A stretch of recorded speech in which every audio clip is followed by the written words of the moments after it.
Portfolio के अंदर कितने शेयर होने चाहिए, आज उस पर बात करेंगे। साथ ही आपके साथ ऐसा फार्मूला शेयर करेंगे लॉन्ग टर्म इन्वेस्टमेंट के हवाले से, ना आपने इंटरनेट पे पढ़ा है ना सुना है, जिसकी मदद से आप बगैर किसी टेंशन के 10 साल 20 साल इवन के 30 साल तक किसी भी कंपनी का जो शेयर है वो होल्ड कर सकेंगे बगैर किसी टेंशन के। सबसे पहले पोर्टफोलियो पे बात कर लेते हैं भी कितने स्टॉक होने चाहिए। एक बड़ी मिथ है लोगों के अंदर, 3 या 5 स्टॉक से ज़्यादा आपके जो पोर्टफोलियो के अंदर नहीं होने चाहिए। एक मिसाल से इसको समझ लेते हैं। एक 5th क्लास का बच्चा है, उसका बैग कितना भारी होता है, कितनी किताबें होती हैं, फिर 8 9 10 देख लें। इंटर में आके कुछ क्लैरिटी हो जाती है, इसने साइंस रखनी है, आर्ट्स में जाना है, और ग्रेजुएशन तक आते आते चीज़ें और क्लियर हो जाती हैं। और जब वो PhD तक पहुंचता है तो सिर्फ एक किताब पे पहुंचता है, या वो MA इंग्लिश रखेगा, MA फिज़िक्स, MA केमिस्ट्री, कोई भी किताब है, MA इस्लामियात, ये चीज़ें बिल्कुल सिंपल हो जाती हैं। क्या शुरू में ही वो ऐसा कर सकता था? यही चीज़ें होती हैं।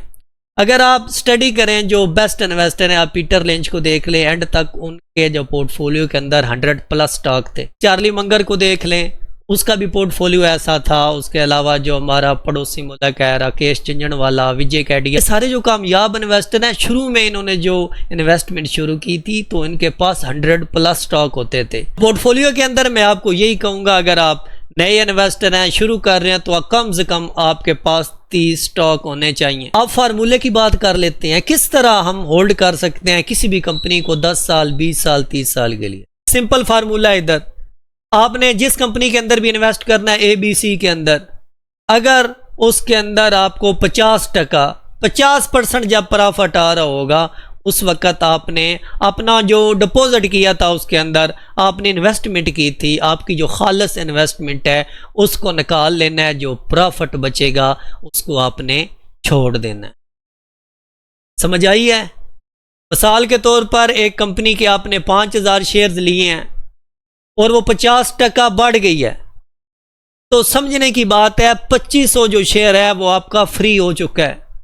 आप 2500 बेचें, अपनी जो इन्वेस्टमेंट उसके अंदर लगाई है उसको निकाल लें, बाकी जो आपका प्रॉफिट है वो 2500 शेयर उसको छोड़ दें। इस तरह जब आप छोड़ेंगे तो वो आपका बिल्कुल फ्री वाला स्टॉक होगा, आपका पैसा नहीं उधर लगा होगा, तो आपका प्रॉफिट का वो पैसा उसके अंदर होगा, वही पैसा आपको बहुत ज्यादा पैसा कमा के देगा, क्योंकि वो आपका प्रॉफिट है। आप उसको छोड़ दें 10 साल 20 साल, जब तक वो कंपनी अच्छा करती रहती है आपने उसको नहीं सेल करना। फिर आपने वो जो इन्वेस्टमेंट निकाली है वो किसी और कंपनी के अंदर लगाई है, जब आपको 50% प्रॉफिट हो फिर आपने ऐसे एक और कंपनी लेके लॉन्ग टर्म के लिए छोड़ देनी है।